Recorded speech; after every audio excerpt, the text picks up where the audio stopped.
Good afternoon, everybody, and welcome to today's webinar. We're just going to hold on just hold back a minute or two just to let people get connected and join.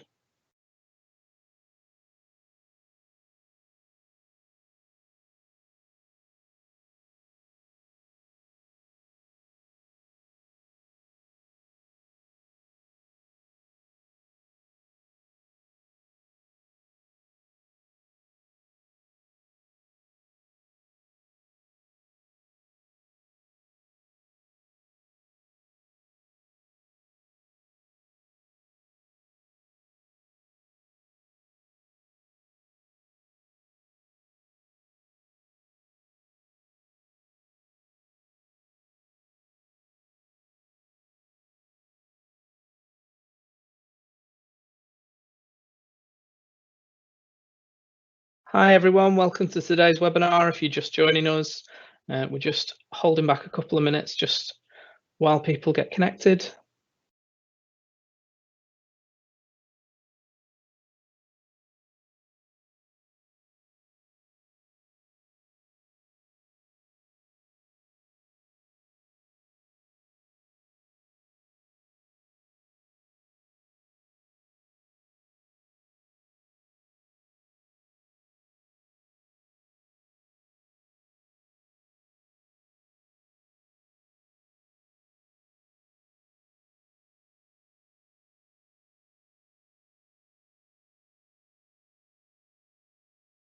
Okay, hi everyone. We'll make a start. Conscious that we want to keep to the hour. So good afternoon, everybody. Thank you for joining today's session. I'm Sean Gibb. I'm the Events and Marketing Manager at Pro Manchester. And I'm delighted to welcome you to today's webinar, which is holding difficult conversations and also, holding them remotely. It's hosted by the Pro Manchester Skills Committee. Just a quick note that following today's session, I'll send out a post-event email and it'll contain any post-event collateral, any links, and also details around future Pro Manchester events that you might want to get involved in, and a link to our new Pro Manchester YouTube channel where you can view some of our past webinars. It'll also contain a post-event feedback form, so if you could fill it in, it really is helpful to us to continue to improve our offerings and provide consistently great content for the sort of things that you want from us. So anyway, without further ado, I'll hand you over to Alison Loveday. Thanks, Sean, and good afternoon, everybody. Thank you for joining us. Hope you've all got a beautiful sunny day outside. So it's good that you've taken the time to join us. So I'm really pleased that I've got Gemma, Georgia and Deborah and Sean all contributing to the session today. I'm going to invite them to each introduce themselves in a minute. Sean's probably done his bit, but he's welcome to add in as well if he wants. I'll introduce myself in a moment as well, but really just to say that we're all members of the Skills Committee, one of the key committees for Pro Manchester. We are constantly looking for ideas of things that members want us to arrange events around, what particular skills they think need more work from the professional community, and it's great to get speakers in from all sorts of business areas and sectors. So we've done that across the board, and one of the areas that we thought it would be useful to cover was this idea of holding difficult conversations, which people often shy away from in the normal business environment, and it's all too easy to do that if actually you're not seeing people day to day. So thinking about what special aspects you need to focus on if people are working remotely, which the vast majority of us are now. So for those of you that don't know me, I'm a lawyer. I'm a partner with Kennedy's, which is a global law firm. I wear a few different hats there, but my people bit is working in the employment team, and certainly skills is a key area that I've got an interest in, and I'm very happy to chair the committee. So I'll hand over. Shall I go to Georgia, you first? Yes, hello everybody. Like Alison said, thanks for joining us today. So I'm Georgia Fitzgerald and I'm the Associate Director of the Juice Academy. The Juice Academy is a digital marketing apprenticeship programme. We deliver specifically the junior content producer level 3. So that's me. Gemma, do you want to go next? Hi, yeah, sure. Hi, everyone. My name is Gemma Shaw. I'm Head of Community Partnerships for Leonard Cheshire. Leonard Cheshire is a national pan-disability charity that delivers services and opportunities to disabled people to increase their independence and well-being. I oversee community programmes which is delivered nationally, ensuring disabled people are not left behind and they can live, learn and work as independently as they choose. I manage large teams which are a mix of home-based and office-based staff. So I have some knowledge around remote management. Yeah, and that's me. Great, thanks. Should we go to you then, Deborah? Thanks, Gemma. Yes, my name's Deborah Walker. I'm the relatively new Head of Inward Investment for Midas, which is Manchester Inward Investment Arm, specifically focused on the financial, professional and business services element. And I've got the best job in the world because I get to sell Greater Manchester globally. So that's me. Fantastic. I'm going to come to you, Sean, in a minute because you're first out of the blocks, actually, once we get onto the main bit of the presentation. But just to let you know that we have got a Q&A facility, so Sean will be kindly managing that for us. If you've got questions as we go along, then please feed them in. The format for this afternoon is you're going to hear firstly from Sean, who's going to talk a little bit about the remote parts of having these difficult conversations, so what things you need to think about. Deborah's going to follow up with some practical tips around having the conversations, and I think they would apply equally whether you were face to face or remotely. A lot of that is just general good practice. We're then going to hear from Georgia, who's going to have her particular focus on apprenticeships, but again, a lot of what Georgia will talk about, I think you can apply across the board, whatever type of conversation you're having. And I remind you, those are not just sort of employee manager type conversations, but also conversations with colleagues or with customers, suppliers. So you can take hopefully some of the skills and pointers that we're giving you and apply them. I'm going to sort of provide a link then between Georgia and Gemma. Gemma's going to talk about quite a wide range of topics, from some of the conversations people are having in the current environment, like furloughing, like possible consultations on redundancies, which is always tough, grievances, anything like that, workplace conversations really. And then also cover off recruitment in this virtual remote world, how you can still onboard people and interview people and bring people into your business, which is obviously something we all need to do. And then Deborah's going to have the last slot, but important slot, thinking more externally, how, you know, business doesn't stop. You know, lots of businesses are relying on not only keeping their current customer base happy and engaged, but also winning new business. So how you need to think about that, how you can have those perhaps difficult conversations which you might think of as cold calling, how can you actually have them remotely and feel comfortable doing that. So throughout each of those sessions with those different speakers, hopefully at the end I'll remember to just have a bit of a pause, check if there are any questions from you, the audience. I'll see if there's any further contributions from any of the other people on the panel today, and then we'll move on to the next session. I think that will probably take up most of this afternoon, but we will have an opportunity at the end. There are some sort of extra areas that we can cover if we need to. So that's the running order. I've covered the Q&As. I'm hoping I haven't forgotten anything.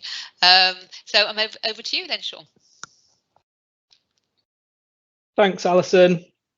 So I'm going to talk to you about some of the techie logistical things to consider when having a difficult conversation remotely. So first of all, I think it's worth mentioning, quick disclaimer, I'm no tech or IT expert. These are just a few of my thoughts and observations that I've experienced whilst working remotely and organising digitalised events over recent weeks. It's also worth noting that there's plenty of other preparatory steps to take before holding your difficult conversation, but what I'm offering are purely from a tech perspective, and I think Deborah will be touching on some of the other things as well later. So Firstly, I think it's important to remember to focus on what you can control, what's in your circle of influence. Focus on preparing and developing the best possible environment to hold your conversations in lieu of being unable to do that in a face-to-face environment. Video conferencing platforms can provide a more personal and engaging conversation than using the telephone alone, and they can even improve relationships.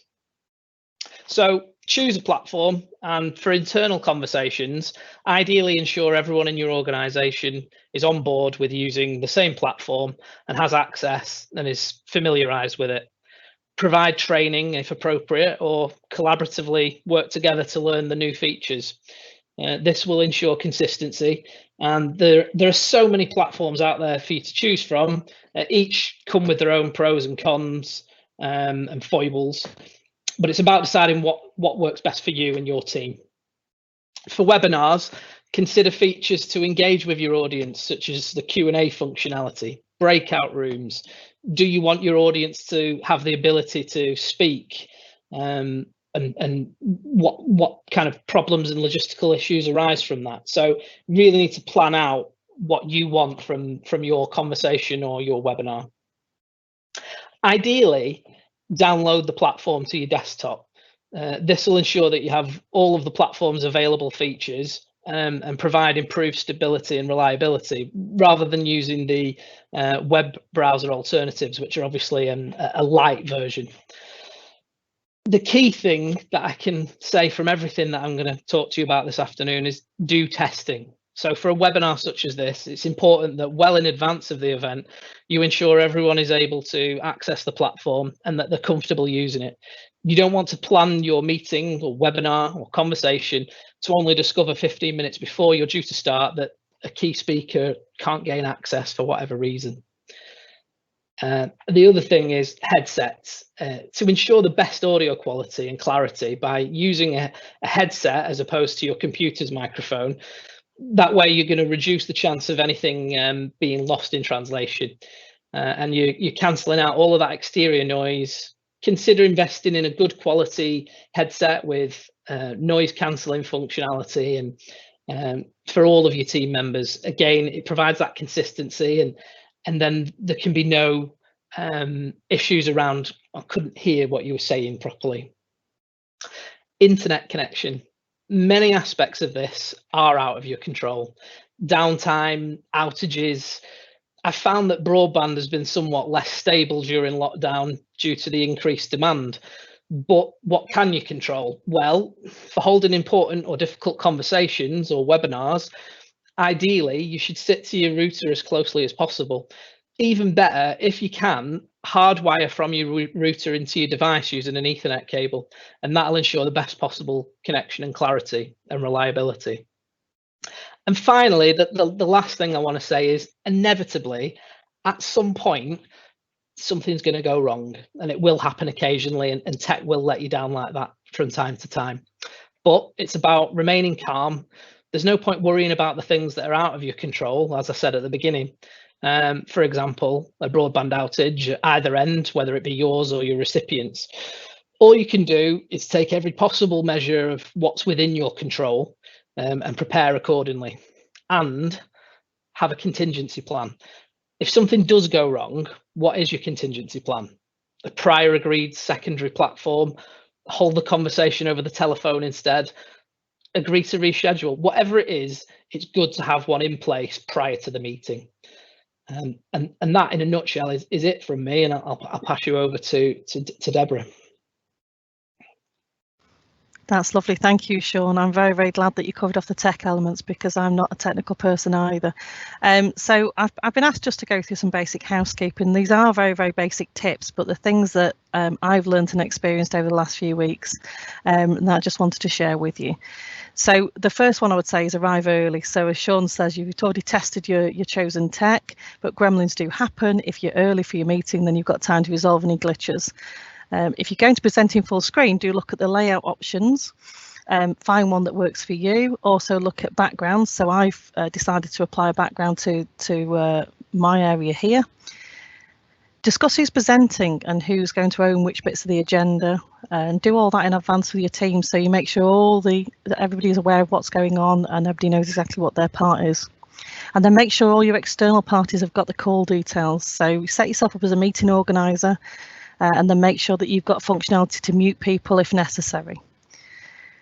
And then some really simple tips in terms of the sort of general protocols. So if you're talking to a large audience, you might want to have Q&As or get them to use a raise hand button so that you know what's going on. If you want to have very sensitive conversations with people, then make sure that they can contact you both during and after the meeting. Try to reduce any distractions, and I know I have the problem that I know a lot of people share of having children at home with me at the moment, so make sure that the kids are distracted. So this is a perfect time to put your children on the Xbox, even though they might not be allowed normally. And make sure you shut the dog and cat out, because again, I've been on global webinars recently where the cats jumped up and cut the entire webinar audience off. So put your phones on silent, put pets away, and make sure you don't have deliveries. Also, be sure that you know the audience and the context before you start. So you need to dress appropriately. Business etiquette has had some changes over the last few weeks, but it still applies. So we might all be sporting COVID-19 haircuts, but we still need to make sure we present ourselves professionally. And this is a newsreader analogy. So we can go with whatever you want from the bottom half down, but really the top half should look like a professional person. This is really important, I think, if you're meeting clients for the first time as well. Try and have the camera running if you can, because people like to see faces. They like to get visual stimulation from you, and they also want to read micro signals from you. Please be very aware of people with even marginal hearing loss, and I'm one of those people, because unconsciously we use faces and lips to partially lip read. So be careful that you've tilted your screen and that people can see your face properly. And try and speak more slowly than you would do normally face to face. Again, as Sean's alluded to, wear that headset because it improves the quality of the sound for everybody, eliminates external noise. Unfortunately, things like heavy breathing, sounds from around, and the inevitable sneeze, because we're all in hay fever season and mid-flow somebody's bound to sneeze. One of the other things I'd say to you is be aware of the physical space. Make sure your lighting's good. Make sure you've got that good connectivity that Sean alluded to. But also, if you have to move around, and sometimes we have to move during these meetings because connectivity is not good or we need to grab something, then switch cameras off. I've seen far too many close-ups, eyes, nasal cavities and the like. So make sure you turn your camera off before you start moving up. If you're going to share your screen, and we often do within team meetings and within business presentations, then make sure you unshare, otherwise everybody can see the personal notes that you're making for yourself or the email that you may be sending off. And think about doing calls standing up. So with your laptop or phone on a shelf, it'll help you stay energized. It'll help you manage very difficult calls, and it just makes you feel more confident. And then finally, for attendees, if you were attending a webinar meeting and you can be seen on camera, please be aware of that. I think all too often we're so conditioned to sitting in front of a screen that we're not aware that people can see us. So I have unfortunately witnessed pencils up noses, people texting, and then just walking off, which, you know, the sad empty chair syndrome, which is very, very sad if you're trying to convey a message to your audience. And that's it. There's no rocket science around it. It's just some things that I've picked up over the last few weeks and hope that will help you. That's great. Thanks, Deborah. And as you say, some of that is it's just giving it a bit of thought, things that perhaps when you're in an office environment, you just are naturally doing. When you're in your kitchen or your dining room or whatever, then you need to definitely think about it. You know, I've got a window shut where I am. It's quite hot, but I know if I didn't, you could hear the neighbours strimming and doing their lawnmower and all the rest of it. And I am that person that couldn't get on to our Teams practice training session. I hadn't quite followed the instructions in time, you know, I hold my hands up to that. So I think it was a good job we had a second go at it. And my one sort of tip was, if you are presenting rather than just attending, it is a different format often on these different platforms to get in, and you need slightly different permissions and you may get access to different levels of functionality. So, you know, to take Sean's and Deborah's advice, and preparing and doing a dummy run is very helpful. Right, so is there anything else anybody wanted to dip into that? I was just going to add from an experience from my own about sharing your screen to make sure what else is on in the background. Again, an easy one to say, but I'd left my WhatsApp open. Luckily, there wasn't anything incriminating, but you know, I did have that heart moment for a second where I thought, oh, I can't believe I've not crossed that off already. So that's my piece of advice to add to that, Deborah. And Deborah, anything from you? Yeah, I'll be talking about a few more tips when planning these difficult conversations. So I'll stay quiet for the time being, not wanting to repeat myself. No, that's great. So it's over to you then, Georgia, for your session. If that's okay.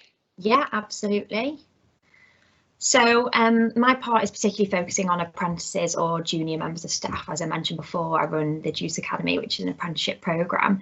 But then, as Alison mentioned, obviously these things can be applied to other colleagues and situations. So thinking about apprentices and junior members of staff, obviously for many of them it's their first job or the start of their career, so it's going to be particularly difficult for them to get to grips with working from home. They may have only just been getting used to working in the office environment, so it can easily affect their performance and motivation from their side. So it's important now more than ever to make sure that you are having those difficult conversations, especially if they relate to performance. So as a training provider, I've seen employers putting off these conversations in the workplace, but during current times, it's even easier to put off those conversations if you're not seeing the person every day when you're walking into the office. So I suppose it's sometimes a bit of out of sight, out of mind mentality. But if this continues and then the performance output is lacking over a prolonged period of time, the employer is then more likely to make a dismissal rather than put the employee on a performance review. So again, as a training provider, we've seen time and time again an apprentice do a complete 360 once their performance has been brought to their attention and they've ended up going from substandard performance to one of the highest achieving members of staff. So they need to clearly know what's expected from them if they're performing in a certain way. Obviously, if no one says anything, then they're going to continue to perform that way. So especially now working from home, where people feel like it's easier to go undetected. So a couple of key tips on having difficult conversations, as I kind of mentioned before, is don't delay. It's, you know, often difficult to have conversations about sensitive subjects. It's often difficult. So whether you need to tell someone that you disagree with their approach or that you're upset with their behaviour, it is easy to put it off or wait for the perfect time. But the chances are that will never come, especially at the moment where social situations aren't normal and every video conversation is quite intense. So you know, it's better to stop procrastinating and make the conversation happen. Request a time to meet. Obviously, when I say meet, to arrange the video call. You know, suggest it via an email that you want to suggest. That you want to discuss a sensitive matter. And by framing the conversation up front, you take some of the charge out of it. And I think what's really important is to make the communication about them and not you. So it's when having a difficult conversation, it's easy to get wrapped in what you need. Like especially if you're feeling frustrated or even a bit angry, it's easy to respond that way. So, you know, it does make sense, but it's not effective.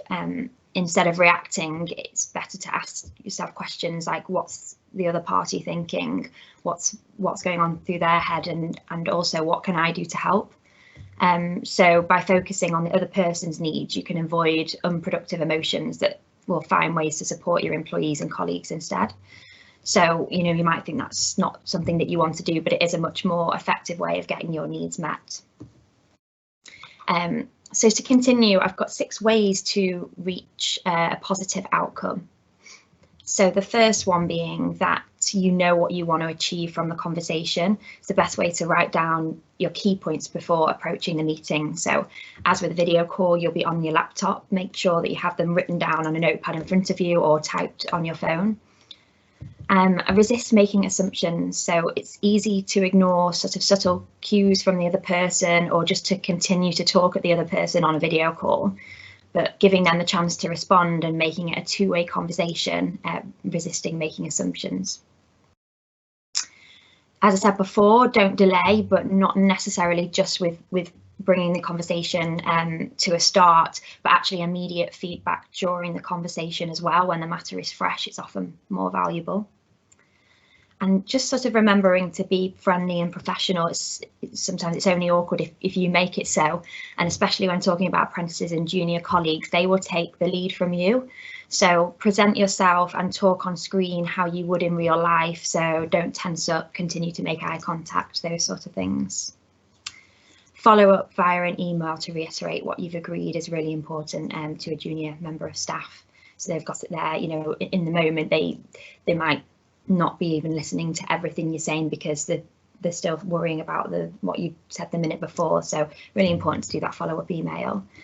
And then, of course, recap with them after an appropriate length of time. If it's a performance review, of course, telling them what they've done well or you know, areas they still need to focus on.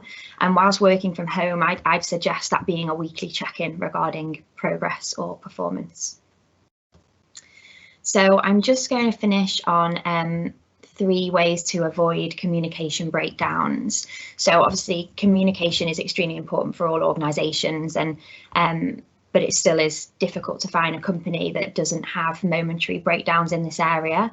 So obviously, especially whilst we're all working remote, it can be easier to have communication breakdowns. So ways to ensure your colleagues, especially junior or apprentice, are understanding and communicating well. The first key point is to provide context. So sometimes for them to understand the message, they have to know why it's important, giving them enough information so they know where things fall on the priority list. Encouraging questions. So don't just ask if they have a question, encourage them to raise their concerns. This type of interaction helps them to absorb the information and understand messages so they can pass them on. And the final one, it sounds obvious, but staying connected. So making sure you are having the calls with your apprentices, your junior members of staff and other colleagues as well, making sure you're setting them their task lists and objectives. Apprentices and junior members of staff can respond to communications very differently, even when hearing the same information as more experienced members of the team. So try to give them SMART objectives so they clearly know when the tasks have been successfully completed. And if they miss the mark or don't deliver against the object, then it's important to feed this back to them as quickly and as openly as possible to avoid the future errors. And the best way of doing this whilst we're working remotely is arranging a separate video call, explaining the problem, the impact, what it's had on the wider situation, and either ask the apprentice or junior what they think they could do differently next time, or tell them what you'd like them to do differently. And then hopefully that will avoid breakdowns going forward in the future. So that is my piece. If anyone has any questions or anyone else on the panel would like to input. I just want to say, Georgia, I agree with you that the key thing is not to delay. I think if we put something off, it can actually grow into a much bigger concern later down the line. So we can address them head on as soon as possible. We might be preventing a much bigger concern. Absolutely. Yeah, no, I agree. That's without doubt, that's my experience, and I'll talk a little bit about that in a minute. But I think small problems become big problems because they haven't been dealt with. And you know, the title of this session is difficult conversations, but often they shouldn't be difficult. We create them as difficult in our minds, and often we then portray that onto the other person we're going to try and have the conversation with. Whereas actually, if you can communicate well all of the time, that is the goal, I think, because then you can give good news, not so good news,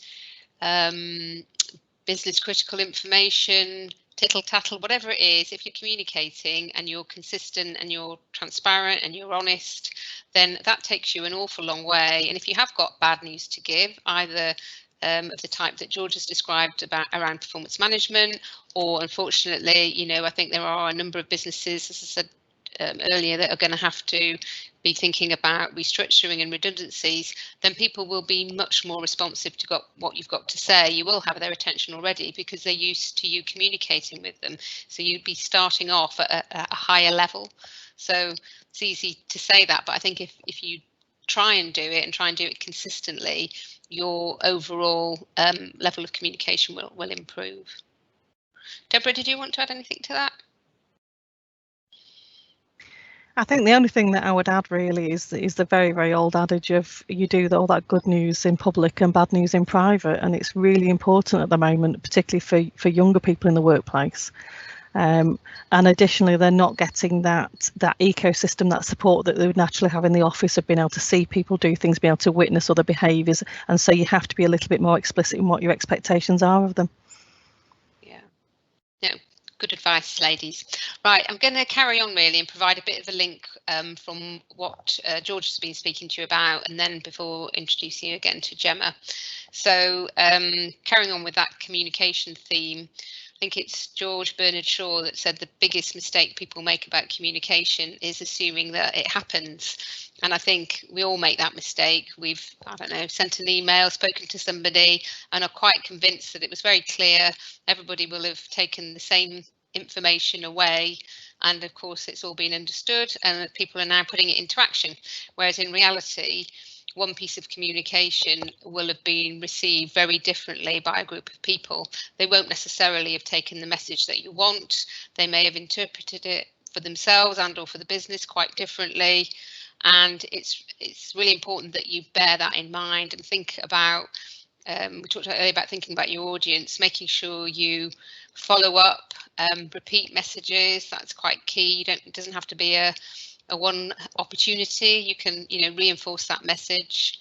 Another thing that you can easily do when you're having this type of video interaction, if you've delivered some news, some information, whether it's a task, whether it's a performance review, you can actually just ask the person that you're having the meeting with to play it back to you, so that you then have at least a bit of information about what they've taken away from the meeting and whether you are on the same page.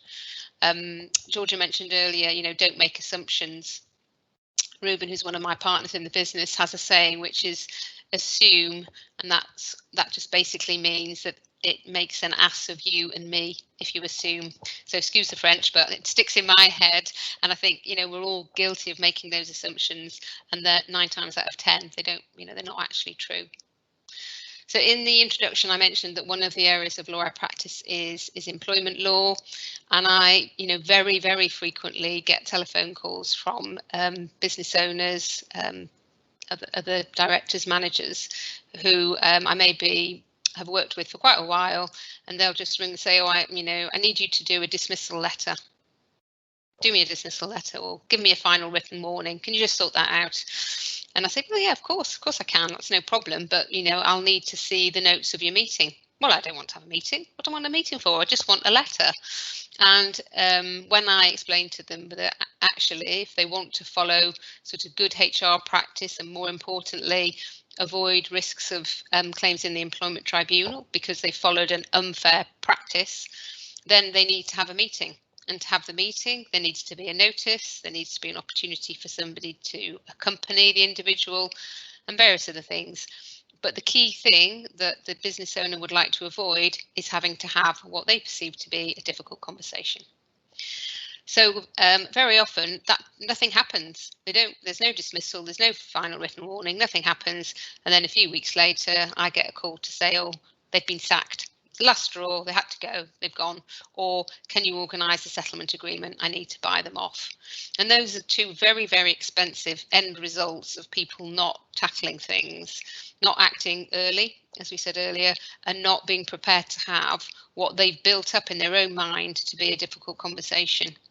Whereas in reality, if they had followed the advice which Georgia gave, most people do not go to work to do a bad job. They want to do well, they want to improve, they genuinely want to have feedback. They want to be able to have a tick list and have a row of ticks because they're progressing, they're getting things done and then moving forward and being given other responsibilities. If nobody gives them the feedback, tells them what they're doing well, where they need to focus their time, what needs a bit more attention, what they're doing really badly, put constructively, you can't blame them for not succeeding. So, people don't suddenly become bad. I think the whole point of managing people is there's sort of a level line of what you would say that's the type of performance we want, and people tend to go up and down. But if you don't check them when they're on the way down, they'll carry on going down. Well, some people, not everybody, but some people don't have that awareness. I think if you're in a workplace environment, they perhaps pick that up just intuitively by looking around, and they've got colleagues that are perhaps more experienced who are getting on with the job, and they will realize, well, actually that piece of work I did, it wasn't, it's not really comparable with my peers. I need to put a bit more effort in next time. Whereas when we're working remotely, those cues that they would pick up are not there. So I think it really is incumbent for us all to be more mindful of that. Probably it might feel like over communication, but I think it's what's needed in these times, and I think it will hold good anyway, even when we're back to a bit more of sort of a normal working environment. Let me just check what else I was going to cover off. Yeah, a couple of things really. I mean, you've probably seen it in the press. Some people are, again, avoiding these difficult conversations by using technology, perhaps to their advantage, as they would see it. But overall, I think reputationally, it will be extremely damaging. So I have heard of some businesses, simply sending a text to dismiss hundreds of people all in one go. I even read last week of a Zoom call where I think 300 people were dismissed. So they were sent an appointment for a half-hour call. I think the actual message was delivered in 2 or 3 minutes, and that was that. It was thanks very much, but that's it, you're done. So that sort of thing, no matter how hardened a business person you are, is not people friendly. And I think with social media, that sort of thing will provoke a very strong reaction from colleagues and from customers and suppliers. And I think increasingly people will vote with their feet. And it may not be today, but in the fullness of time, you will, I think, reap what you sow. So be mindful that actually, if you can have these good conversations, think about how you would like to be treated, I think, and be a bit kinder. I think that's a word you hear a lot now, but actually, if we can all just understand that not everybody is in the same place, not everybody's taken the message in the way that you wanted, and just being a bit more individual about how you approach some of these issues, I think we'll make progress.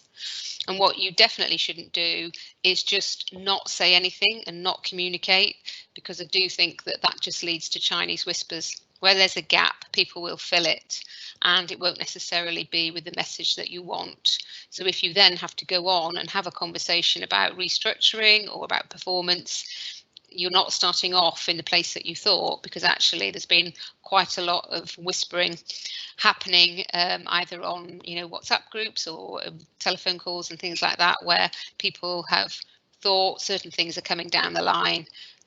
So I think as soon as you can communicate and send messages, then do, and make sure it's your message, not somebody else's. So I think that's pretty much all I wanted to cover, really, other than all the things that we've talked about perhaps are when you're from sort of a manager employee perspective, and we're going to go on, and Deborah's going to cover off at the end of the session about working with perhaps new business opportunities. But I would say everything that we've said would equally apply if you were an individual wanting to raise a more sensitive topic with a colleague, or if you are that employee who wants to ask for feedback or feels you're not getting the support from your manager, and if you don't raise it, the likelihood is that the situation will continue. Then you can take the opportunity to ask for a meeting. You can make those preparatory steps. You can have your agenda of what you want to say, have in mind what outcome you want.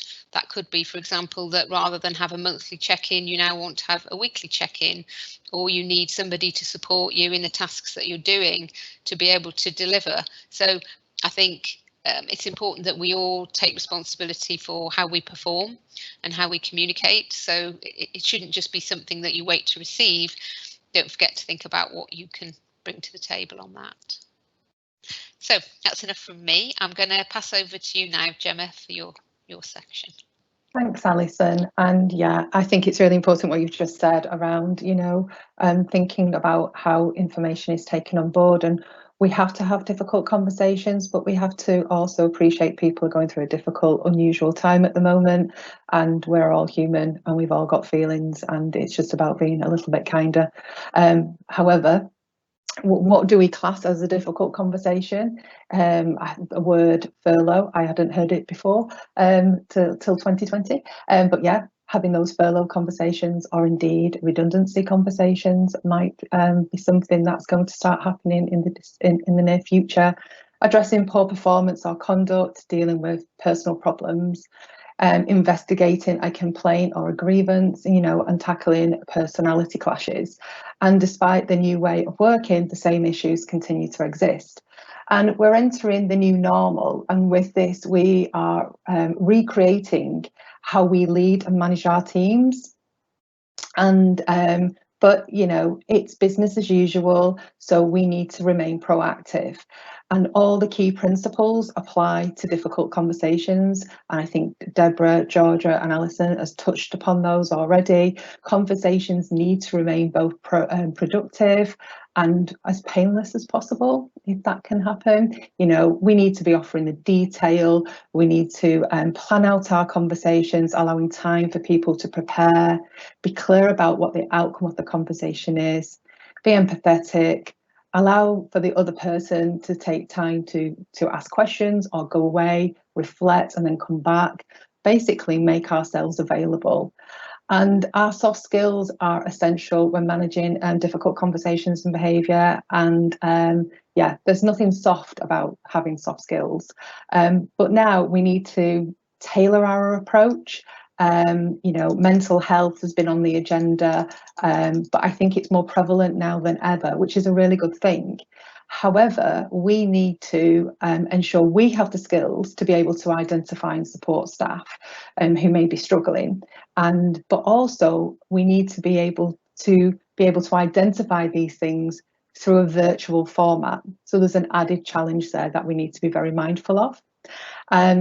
You know, so I think when we're planning our conversations, organising our conversations, I think it's really important that we make ourselves, it was mentioned before by Deborah, we make ourselves visible on the camera. That will encourage people to come on camera as well. But that's one thing we can do, but there are other things that we need to start considering, which we've probably never considered before. Knowing your team. Now, we all might say we know our team well, we're quite confident. They come in the office, you might know a little bit about them, but now we need to know our team more than ever and some of their personal circumstances, because their office has now is their home as well. So do they have children? Are they homeschooling? When is the best time to hold those meetings with them? And be mindful that if they are looking after the children at home and you're going to have a difficult conversation, that there's some support in the background for that individual when that conversation ends. Do they live on their own? Do they have any, is human interaction with work the only person they actually get to speak to? Or is there somebody outside work that they can connect to? Are they a carer? I mean, this is a big thing at the moment, you know. Are they a carer? Do they have additional responsibilities? Are they looking after the mum and dad, for example? Or indeed, do they have a health condition that they're really struggling to manage under the current circumstances? So we need to have a little bit more knowledge around individuals that we would have taken for granted if they were in the office. And also, if somebody's got an additional need, they might, for example, be deaf and they have an interpreter. In the office, you would have no problem going over to them, having a conversation with them, and their interpreter sat next to them. In this case, if you're going to be having a conversation at all, let alone a difficult conversation, you will have to pre-plan that conversation, make sure the interpreter's booked in at the right time, make sure both of them have access and an invitation to the same platform, etc. These are just examples of things that we would never have considered 4 months ago, and now we're actually having to learn a lot more about the personal lives of our staff to make sure that they're looking after themselves. You know, how do we know if a member of staff is having a bad day? You know, if they're not coming on, normally they come on camera, but this time they're not coming on camera. It's just being able to pick up on different behaviours, but being very mindful that if you're having a difficult conversation, that we need to make ourselves available throughout that day and having check-in points throughout that week to make sure they are okay, because we can't actually physically see them. And also, I think it's really important that when we do have a difficult conversation with somebody, that there's backup that we can offer them. You know, we prepare them, tell them to go to a quiet, private space for the call, suggest it to be a video call rather than a telephone call. Find out if the person has got any additional requirements before that call happens, and a suitable time for a call. You know, what does your organisation offer? Have you got employee care, hospital Saturday fund that can offer additional support, and GP advice line, you know, mental health support? Is there a staff association that somebody can connect with? You know, do you have a wellbeing page on your intranet that you can point people to? All these things, after, you know, put those in place before your call so you can refer them and they can feel confident that they've got some additional support. And yeah, just be there, be visible. If you're the manager and you're a leader of a team, make yourself visible and be confident with the reasons why you're having these conversations. And I think the same of what I've just discussed around people's personal circumstances when preparing for these calls applies when you're hiring staff as well. You know, this is something that we can carry on doing, and it's going to become a new way of recruitment, doing virtual interviews. And I think actually it offers a little bit of an informal approach to an interview and can put the person at ease. If you are organising the interview, carry on with what Sean said around offering the platform in advance, asking them to attend it, you know, just checking it out a couple of minutes earlier, etc. But, you know, when you actually get online and that person will be feeling nervous because they're at an interview, I think we can put them at ease quite quickly to talk about the unusual circumstances of how this isn't the norm. But actually it can be a benefit to that individual because they're in the comfort of their own home. They're not in a boardroom. It can put them at ease and they will perform better, and you'll get to learn more about that individual under those circumstances than them being really nervous. And then once you do start to onboard somebody, just making sure they've got all the equipment to get themselves set up right at the beginning before they join, and then that you remain in contact with them. You have a very clear plan of action for them to be inducted on, so they're not sat there twiddling the thumbs thinking, I can't see my manager, I don't know what they want me to do today. And then, you know, assign them with somebody else as well, a buddy that they can dial up and talk to, have a touch point each day for the first week, and then that can phase out. And yeah, and then a lot of training that we're doing within my organisation is online and is video based already. But maybe that's something your organisation now needs to start thinking about. Does it have to be a classroom type of induction? Can it be delivered virtually and you still get the same impact? So some of this is around just adapting the way your organisation works, but it can still be really successful.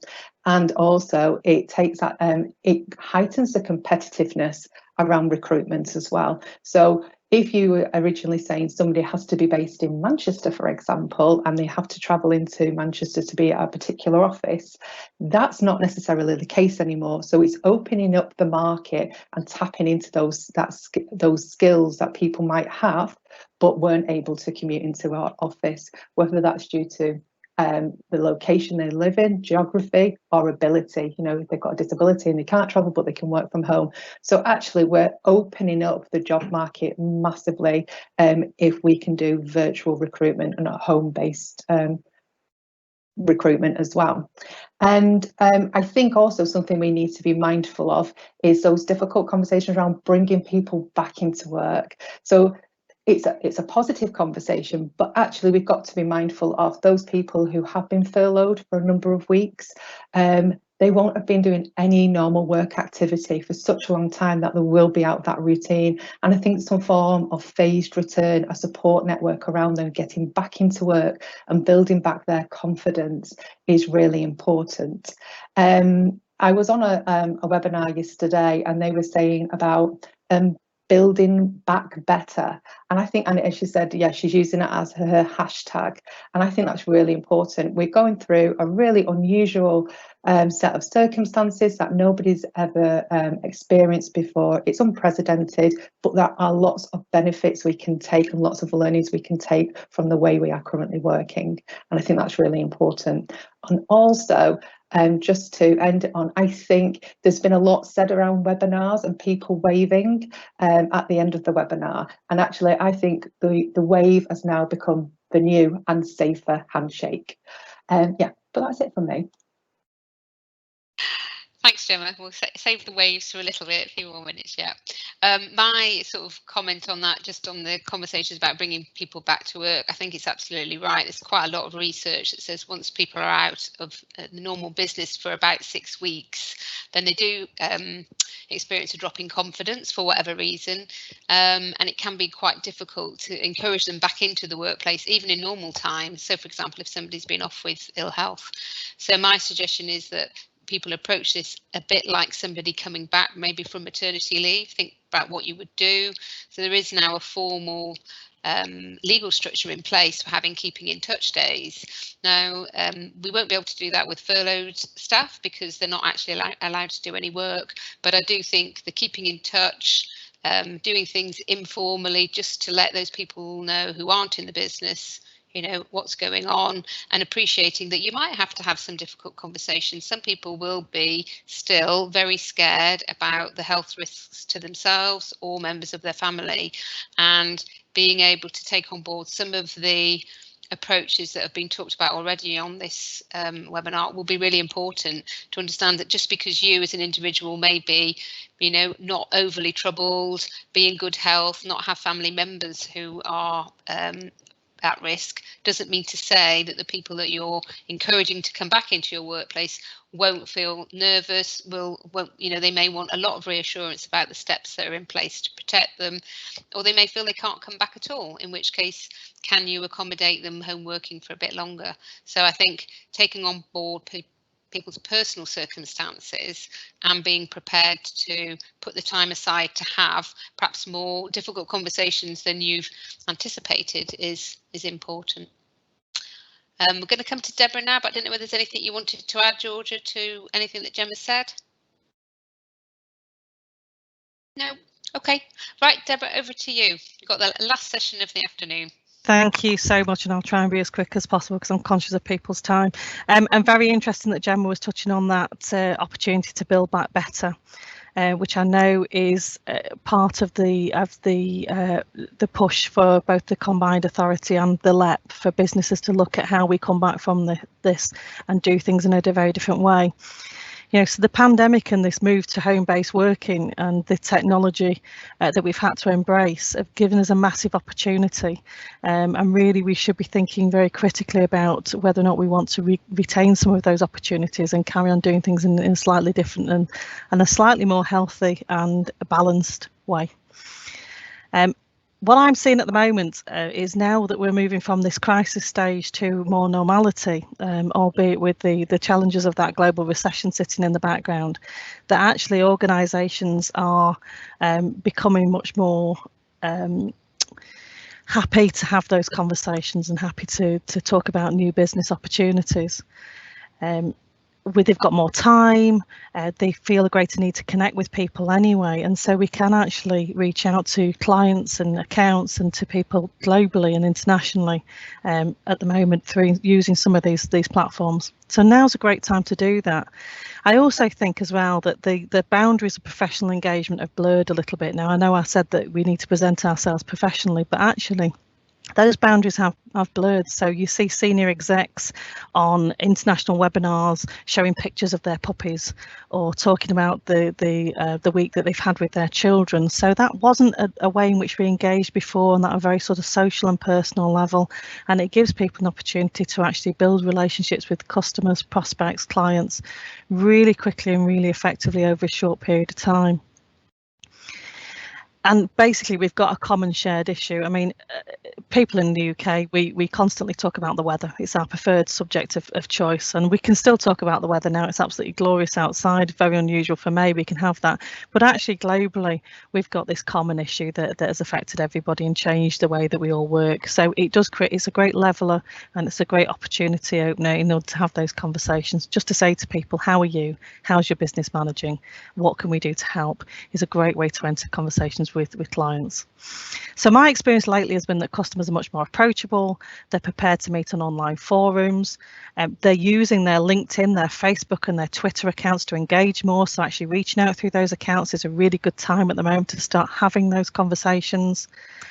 I would always say, if you're going to create a meeting with a client, allow them to set their preferred forum to meet on. That will make them feel more comfortable, whether that's going to be Teams or Zoom or various other proprietary platforms out there, some of which are really, really simple to use. Again, that good to see faces as well. If we're talking about that opportunity to sell and expand your business and meet with clients, the amount to see your face is really, really important. But what I would say, just to caveat that, is we're all getting a bit of Zoom fatigue. I think that's a thing now. It's probably going to go into dictionaries. So actually, if you do have clients that you already feel that you've got a rapport with and you've had that initial meeting, then why not just say to them, look, I'm going to have 5 minutes, 10 minutes exercise, and I thought I'd call you then. Why don't you take some exercise at the same time and walk and talk and give people the chance to move away from their desks, because they'll thank you for it and you'll feel much better and you'll be far more motivated to have that conversation. It gives them some space to think, and it really can be welcomed.